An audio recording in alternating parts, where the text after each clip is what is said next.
22 मार्च को रूस की राजधानी मॉस्को के क्रॉक्स कॉन्सर्ट हॉल में हुई गोलीबारी ने पूरी दुनिया को हिलाकर रख दिया था।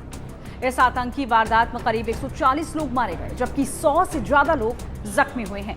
इस्लामिक स्टेट के सबसे खूंखार समूहों में से एक इस्लामिक स्टेट खुरासान यानी ISIS-K ने मॉस्को हमले की जिम्मेदारी ली है। इस आतंकी संगठन का अफगानिस्तान की मस्जिदों में हमला करने का पुराना इतिहास रहा है और अब उसने रूस को निशाना बना लिया है। रूस में हुए इस आतंकी हमले ने एक नई बहस छेड़ दी है। रूस में रह रही मुस्लिम आबादी के सामने भी एक तरह की चुनौती खड़ी हो गई। सवाल उठ रहे हैं कि क्या रूस भी मजबूरन अब फ्रांस की तरह ठोस कदम उठाएगा। मॉस्को हमले में जिस आतंकी समूह इस्लामिक स्टेट खुरासान का नाम आ रहा है, शुरुआत में उसके आतंकी संगठन अल कायदा के एक सपोर्टिंग यूनिट के तौर पर काम करते थे।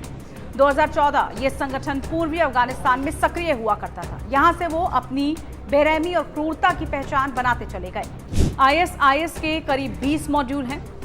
इनमें से सबसे खतरनाक ISIS-K को ही जाना जाता है। अमेरिका और तालिबान के लिए भी खुरासान सबसे बड़ी चिंताओं में से एक है। 2021 में अफगानिस्तान से अमेरिकी सैनिकों की वापसी के बाद इस समूह ने कई बड़े बड़े हमलों को अंजाम दिया।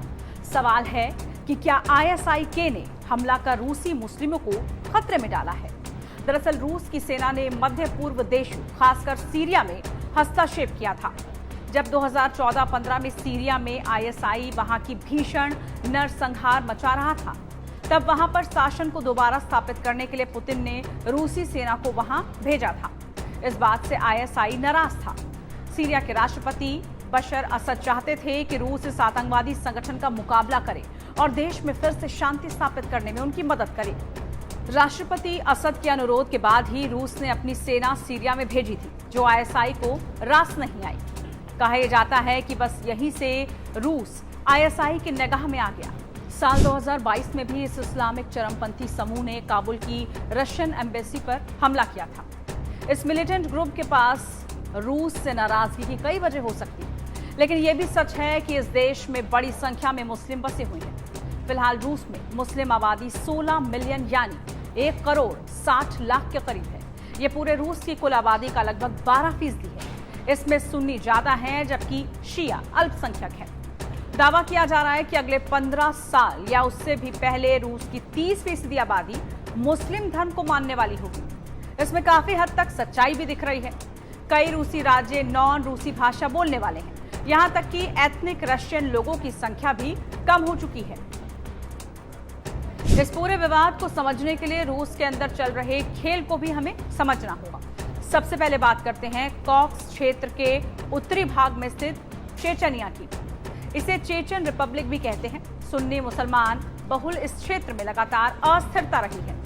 अलगाववादी इसे अलग देश बनाने की कोशिश करते रहे हैं, जबकि रूसी सरकार इसे देश से जोड़े रखने की कोशिश करती रही है। लगभग 2 दशक पहले यहाँ जनमत संग्रह भी हुआ था, जिसके बाद व्लादिमीर पुतिन ने यहाँ अलग संविधान को मंजूरी तो दे दी, लेकिन ये साफ करते हुए कि चेचनिया रूस का ही हिस्सा रहेगा। फिलहाल चेचनिया भले ही रूस का हिस्सा हो, लेकिन वहाँ के लोगों का रहन सहन रूस से काफी अलग है।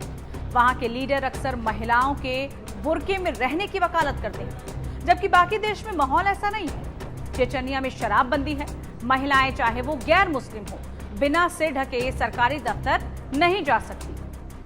ऑनर किलिंग की घटनाएं भी वहां आती रहती हैं। सितंबर 2023 में Russian federal agency for ethnic affairs ने एक पोल पर रिपोर्ट छापी, जिसमें बताया गया कि वहां के 43.5% लोगों ने शरिया लॉ को रूसी कानून से बेहतर माना।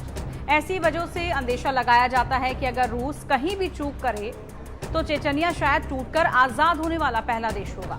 इस्लामिक स्टेट खुरासान पिछले कई सालों से आतंकी घटनाओं को अंजाम दे रहा है। साल 2021 में इसके आतंकियों ने काबुल हवाई अड्डे के बाहर भीषण हमला किया था, जिसमें कम से कम 175 नागरिकों के साथ साथ 13 अमेरिकी सैनिक भी मारे गए थे और कई दर्जन लोग घायल भी हुए थे। इससे पहले भी ये ढेरों आतंकी घटनाओं को अंजाम दे चुका है।